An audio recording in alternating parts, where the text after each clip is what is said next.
Assalamualaikum warahmatullahi wabarakatuh. Perkenalkan, kami dari kelompok 5 yang beranggotakan Ana Mariati dan saya sendiri Haryati Adawiyah, Misyanto, Fahriyananda, dan Rimatul Jannah. Di sini kami akan menjelaskan tentang terbentuknya masyarakat ekonomi. Secara teoritis, banyak para ahli mengemukakan perihal mengenai terbentuknya masyarakat ekonomi, seperti Karl Marx, David Ricardo, S.K. Sanderson, J.M. Keynesian, dan Heilbronner.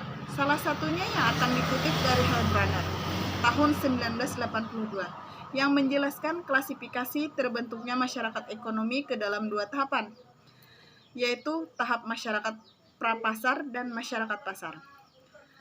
Yang pertama, masyarakat prapasar. Adapun dasar ataupun ciri masyarakat prapasar adalah sebagai berikut. Yang pertama, awal terjadinya pertanian. Pertanian adalah kegiatan mengelola sumber daya alam hayati dengan bantuan teknologi, modal, tenaga kerja, dan manajemen untuk menghasilkan komoditas pertanian yang mencakup tanaman, pangan, hortikultural. Berikutnya munculnya perbudakan. Sedangkan perbudakan adalah sistem sekelompok manusia yang disebut kebebasan untuk bekerja guna keperluan dari golongan manusia lain. Berikutnya munculnya kekayaan dan kekuasaan. Kekuasaan dan kekayaan adalah menumpukan milik banyak orang kepada seseorang. Munculnya keadilan sosial. Keadilan sosial adalah penerapan hukum dalam masyarakat yang dilaksanakan dengan adil sesuai dengan hukum yang berlaku. Munculnya organisasi masyarakat manor. Organisasi ini muncul pada abad pertengahan. Manor bisa disebut sebagai tuan tanah. Terciptanya pasar tahunan. Pasar tahunan adalah semacam pasar berjalan yang diadakan pada saat tertentu dan tempat tertentu. Guilds merupakan kesatuan usaha atau serikat pekerja. Tahap kedua yaitu masyarakat pasar. Adapun tahapan terbentuknya masyarakat sebagai berikut. 1. Pedagang keliling. Bisa juga disebut rombongan kecil orang yang menjelajahi jalan. 2. Urbanisasi atau perpindahan. 3. Peperangan. Sering peperangan menjadi sebab munculnya masyarakat ekonomi baru. 4. Tumbuhnya kekuatan sosial, membentuk gabungan kesatuan ekonomi dan politik yang lebih luas.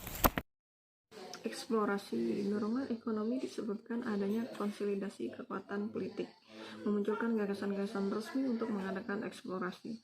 Eksplorasi yang sistematis ke daerah-daerah tertentu dilakukan melalui penjelajah resmi kerajaan. Kemudian ada suasana kehidupan beragama. Ajaran Kelpen adalah pandangan agama yang keras, yaitu kepercayaan kepada nasib, sehingga diasumsikan kehidupan dunia merupakan permulaan dari suatu kehidupan di akhirat yang kekal. Kemudian ada hancurnya sistem manor. Satu demi satu, manor-manor ini mengganti kewajiban-kewajiban dalam bentuk uang. Hal ini terjadi disebabkan bertambahnya permintaan di kota-kota akan bahan makanan yang sejalan perkembangan kota. Kemudian ada terbentuknya tenaga kerja, tanah, dan modal. Ada juga pemagaran. Pemagaran ini merupakan pendorong yang kuat untuk memutuskan ikatan-ikatan feodal dan mendorong pembentukan hubungan-hubungan baru dalam suatu masyarakat besar. Munculnya proletariat pertanian. Bersamaan dengan munculnya proletariat pertanian ini, muncul pula proletariat perkotaan sebagai akibat berubahnya guild menjadi perusahaan-perusahaan modern. Sebagian disebabkan perpindahan petani-petani tak bertanah ke kota-kota. 1. Perlu adanya pandangan baru tentang kegiatan ekonomi agar masyarakat pasar dapat bekerja, diperlukan adanya kebebasan untuk mencari laba.